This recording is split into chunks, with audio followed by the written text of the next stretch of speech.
ഇന്ത്യയുടെ ഒരു തീക്കളിക്ക് ഇറങ്ങിയിരിക്കുകയാണ് ലോക പോലീസ് എന്ന് സ്വയം വിശേഷിപ്പിച്ച് അഹംഭാവത്തോടെ നടക്കുന്ന അമേരിക്ക. അതും ഭീകരവാദത്തിൻ്റെ ഈറ്റില്ലമായ പാകിസ്ഥാനെ വളർത്തിക്കൊണ്ടാണ്. ഇന്ത്യയേക്കാൾ സൈനികമായി ഉയർന്ന ശക്തിയാണ് സ്വാഭാവികമായും അമേരിക്കയ്ക്കുള്ളത്. പക്ഷേ അതൊന്നും കണ്ട് ഭയക്കുന്ന വ്യക്തിയല്ല നരേന്ദ്ര ദാമോദർദാസ് മോദി എന്ന പ്രധാനമന്ത്രിയും അമിത്ഷായും രാജ്നാഥ് സിംഗും ഒക്കെ എന്ന് വൈറ്റ് ഹൗസ് ഓർക്കണം. ആയുധക്കരുത്തിൽ മാത്രമല്ല, ലോകരാജ്യങ്ങളോടുള്ള നയതന്ത്ര ഇടപെടൽ കൂടിയാണ് ഇന്ത്യ തങ്ങളുടെ ബന്ധങ്ങളും അടിത്തറയുമൊക്കെ ഉറപ്പിച്ചിരിക്കുന്നത് എന്നുകൂടി ട്രംപ് അടക്കം ഒന്ന് ഓർത്തിരിക്കണം. ദിവസങ്ങൾക്ക് മുമ്പാണ് US ഇടപെട്ട് പാകിസ്ഥാനെ UN ഭീകരവിരുദ്ധ സമിതിയുടെ ഉപാധ്യക്ഷ പദവിയിലേക്ക് കൊണ്ടിരുത്തിയത്.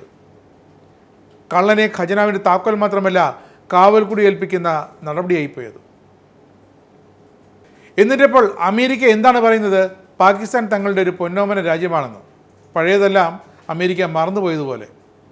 പാകിസ്ഥാൻ തീവ്രവാദത്തെ ചെറുക്കുന്ന, തടുക്കുന്ന, പ്രതിരോധിക്കുന്ന രാജ്യമാണെന്ന്. ഇതും പറഞ്ഞിട്ടിപ്പോൾ എന്താണ് US ചെയ്തുകൊണ്ടിരിക്കുന്നത്?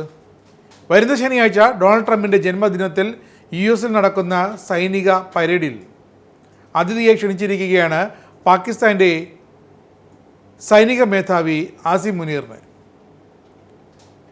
എന്തൊരു വിരോധാഭാസമാണിതെന്ന് ഓർക്കണം. ഇന്ത്യ പാക് വെടിനിർത്തൽ US ഇടപെടലുകളല്ല നടന്നതെന്ന് ആവർത്തിച്ച് ഇന്ത്യ നിലപാട് വ്യക്തമാക്കിയപ്പോൾ അമേരിക്കയ്ക്ക് ഒരു അടി കിട്ടിയതിലായി ലോകരാജ്യങ്ങളുടെ മുന്നിൽ. അതിൻ്റെ നാണം തീർക്കാനായിരുന്നു JD വാൻസും ഡൊണാൾഡ് ട്രംപിനും ഉണ്ടായ ആ നാണക്കേട് തീർക്കാനായിരുന്നു ഇപ്പോൾ ഇതാ പാകിസ്ഥാനെ കൂട്ടുപിടിച്ച് അമേരിക്ക കൂടെ കൊണ്ട് നടക്കാൻ പോകുന്നത്. ഒരാഴ്ച മുമ്പാണ് ശശി തരൂരിൻ്റെ നേതൃത്വത്തിൽ ഇന്ത്യൻ പ്രതിനിധി സംഘം അമേരിക്കയിലെത്തി JD വാൻസിന് മുന്നിൽ ഓപ്പറേഷൻ സിന്ദൂരിലെ നിലപാട് ഔദ്യോഗികമായി വ്യക്തമാക്കിയത്. അവർ തിരിച്ചെത്തിയതിന് തൊട്ട് പിന്നാലെ തന്നെ പാകിസ്ഥാനോട് US കൂട്ടുകൂടുന്നൊരു സ്ഥിതിയും ഇന്ത്യക്ക് കാണേണ്ടി വന്നു. പാക് സൈനിക മേധാവിയെ ക്ഷണിക്കുക മാത്രമല്ല, US സൈനിക കമാൻഡർ ജനറൽ പരസ്യമായി പാകിസ്ഥാന് പാക് നടത്തുന്ന ഭീകരപ്രവർത്തനങ്ങൾക്ക് പിന്തുണ നൽകിയിരിക്കുന്നു. US ചെയ്യുന്നതെല്ലാം നല്ല കാര്യമാണെന്ന് അമേരിക്കൻ സൈനിക ജനറൽ തുറന്നു പറയുന്നു. ഭീകരവിരുദ്ധ പോരാട്ടത്തിൽ പാകിസ്ഥാനാണ് തങ്ങളുടെ മികച്ച പങ്കാളിയെന്ന് യുണൈറ്റഡ് സ്റ്റേറ്റ്സിൻ്റെ സെൻട്രൽ കമാൻഡിൻ്റെ സൈനിക കമാൻഡർ ജനറൽ മൈക്കൽ കുറില്ല തുറന്നു പറഞ്ഞിരിക്കുന്നു. ISIS ഖുറാസിനെ തകർക്കാൻ പാകിസ്ഥാൻ സ്വീകരിച്ച സൈനിക നീക്കങ്ങളെക്കുറിച്ച് ഏറെ പ്രശംസിക്കുന്നുണ്ട് കുറില്ല. പാകിസ്ഥാനുമായും ഇന്ത്യയുമായും US ബന്ധം തുടരണമെന്നൊരു ഉപദേശവും കുറില്ല നൽകുന്നുണ്ട്. We are seeing Pakistan with limited intelligence that we're providing them go after them using their means to do that, and we're seeing an effect on ISIS course.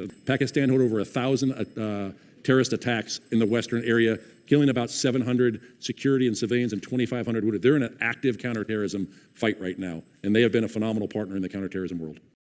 Relationship with Pakistan and with India. I do not believe it is a binary switch that we can't have one with Pakistan if we have a relationship with India. We should look at the merits of the relationship for the positives that it has. ഇനി ഇന്ത്യയുടെ കാര്യം അവിടെ നിൽക്കട്ടെ. പാകിസ്ഥാനോടുള്ള ഈ American സ്നേഹം പെട്ടെന്ന് പൊട്ടിമുളച്ചതാണോ? അല്ല. ചൈനയിൽ നിന്നും തുർക്കിയിൽ നിന്നും ഇപ്പോൾ പാകിസ്ഥാൻ കൂടുതലായി വിമാനങ്ങളും ആയുധങ്ങളുമൊക്കെ വാങ്ങുന്നുണ്ട്.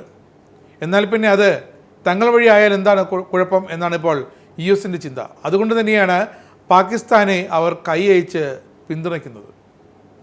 അടുത്ത ലക്ഷ്യം ഇന്ത്യയുമായുള്ള ആ പക എങ്ങനെയെങ്കിലും US-ന് തീർക്കണം. അതിന് പാകിസ്ഥാൻ്റെ കൈപിടിച്ചാലും ശരി, അങ്ങനെയെങ്കിൽ അങ്ങനെ. അതാണിപ്പോൾ US-ൻ്റെ രണ്ടാമത്തെ ലക്ഷ്യം.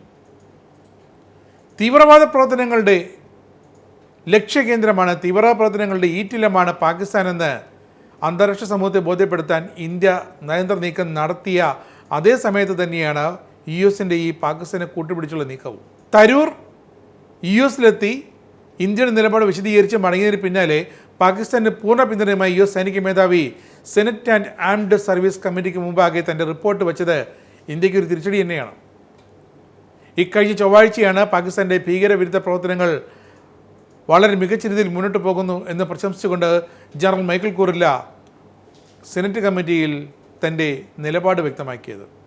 ഇന്ത്യയുമായുള്ള ബന്ധം പാകിസ്ഥാനിലെ ബന്ധത്തിന് ഒരു തടസ്സമാണെന്ന് താൻ കരുതുന്നില്ല എന്നാണ് കുറില്ല പറഞ്ഞത്. എന്താണ് മൈക്കൽ കുറില്ല കിടന്ന് ന്യായീകരിക്കുന്നത്?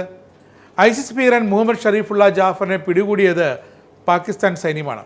ഉടൻ തന്നെ പാക് സൈനിക മേധാവി ആസിം മുനീർ ആദ്യം തന്നെ വിളിച്ചു. എന്നിട്ട് ഈ വിവരം US പ്രസിഡന്റിനെയും പ്രതിരോധ സെക്രട്ടറിയും അറിയിക്കണമെന്ന് പറഞ്ഞു. ജാഫറിനെ പാകിസ്ഥാൻ അമേരിക്ക കൈമാറാൻ തയ്യാറാണെന്ന് ആ വിവരം കൂടി അറിയിക്കണമെന്ന് പറഞ്ഞു. അപ്പോൾ പാകിസ്ഥാൻ തീവ്രവാദത്തിന് എതിരായി പ്രവർത്തിക്കുന്ന രാജ്യമല്ലേ എന്നാണ് ഇപ്പോൾ കുറില ചോദിക്കുന്നത്. വർഷാവർഷങ്ങളായി ഇന്ത്യയിൽ പാകിസ്ഥാൻ നടത്തിവരുന്ന കശ്മീർ അതിർത്തി വഴിയും മറ്റും പാകിസ്ഥാൻ നടത്തിവരുന്ന ആ അതിർത്തി കടന്നുള്ള തീവ്രവാദ പ്രവർത്തനങ്ങൾ മാത്രം മതി പാകിസ്ഥാൻ്റെ സ്വഭാവം തനിനിറമെന്നാണെന്ന് ലോകരാജ്യങ്ങളെ മനസ്സിലാക്കിക്കാൻ അത് ഇന്ത്യ മനസ്സിലാക്കുകയും ചെയ്തു. പക്ഷേ അത് മനസ്സിലാകാത്തത് ഇപ്പോൾ, അല്ലെങ്കിൽ കണ്ടില്ലെന്നും മനസ്സിലായില്ലെന്നും നടിക്കുന്നത് അമേരിക്ക മാത്രമാണ്. US ഉൾപ്പെടെ ലോകമെമ്പാടും ആക്രമണങ്ങൾ നടത്താൻ ശ്രമിക്കുന്ന സജീവമായ തീവ്രവാദ സംഘടനയാണ് ഐസിസ് കെ എന്നും ഐസിസ് ഖുറാസിനെതിരായ നടപടികളിൽ പാകിസ്ഥാൻ വളരെ മുന്നേറുന്നുവെന്നാണ് ഇപ്പോൾ മൈക്കൽ കുറില്ല പറയുന്നത്. 2021 കാബൂൾ അബി ഗേറ്റ് ബോംബാക്രമണത്തിൽ പങ്കുണ്ടെന്ന് കണ്ടിട്ടാണ് മുഹമ്മദ് ഷെരീഫുള്ള ജാഫർ ഉൾപ്പെടെ 5 പേരെ പാക് സൈന്യം പിടികൂടിയത്. ഇവരെല്ലാം US സൈന്യത്തിന് കൈമാറുകയും ചെയ്തു. അപ്പോൾ ഐസിസ് ഭീകരെ പിടികൂടി US കൈമാറിയ ശേഷമാണ് ഇപ്പോൾ പാകിസ്ഥാൻ US സൈനിക സഹായവും പിന്തുണയും ചോദിച്ചു വാങ്ങിയിരിക്കുന്നത്. എന്തായാലും ഇന്ത്യ UN സഭയിലടക്കം പാകിസ്ഥാൻ്റെ ഈ കറുത്ത മുഖം തുറന്നു കെട്ടാൻ പലവരും ശ്രമിക്കുന്നതാണ്. അതിലൊക്കെ ഇന്ത്യ വിജയിച്ചിട്ടുമുണ്ട്. ഇങ്ങനെയുള്ള തീവ്രവാദ വിരുദ്ധ പ്രവർത്തനങ്ങളുമായി ഇന്ത്യ മുന്നോട്ട് പോകുമ്പോൾ US നടത്തിയ ഈ പാകിസ്ഥാൻ അമിത പ്രേമം ഒട്ടും നല്ലതല്ല എന്ന് മാത്രമേ പറയാനുള്ളൂ. ഇനിയൊരു ഇൻഡോ പാക് സംഘർഷമുണ്ടായാൽ US ആർക്കൊപ്പം നിൽക്കുമെന്ന് ഇതോടെ ന്യൂഡൽഹിക്ക് വളരെ വ്യക്തമായി മനസ്സിലായി. അല്ലെങ്കിൽ ഇത്തരമൊരു നിലപാട് US പാകിസ്ഥാനോട് കാട്ടില്ലായിരുന്നു. അതും പഹൽഗാം ആക്രമണവും അതിനുശേഷം പാകിസ്ഥാനുള്ളിലെ തീവ്രവാദ കേന്ദ്രങ്ങൾ തകർത്തുകൊണ്ടുള്ള ഓപ്പറേഷൻ സിന്ദൂറുമൊക്കെ നടത്തി അതിൻ്റെ യഥാർത്ഥ വസ്തുതാ വിവരങ്ങൾ ലോകരാജ്യങ്ങളെ US ഇന്ത്യ അറിയിച്ചു കഴിഞ്ഞിട്ടും പാകിസ്ഥാനെ തോളിൽ കൈയിട്ട് നടത്താനാണ് US ശ്രമിക്കുന്നുണ്ടെങ്കിൽ ഇന്ത്യക്കൊന്നും നഷ്ടപ്പെടാനില്ല എന്ന് കൂടി ഓർക്കണം.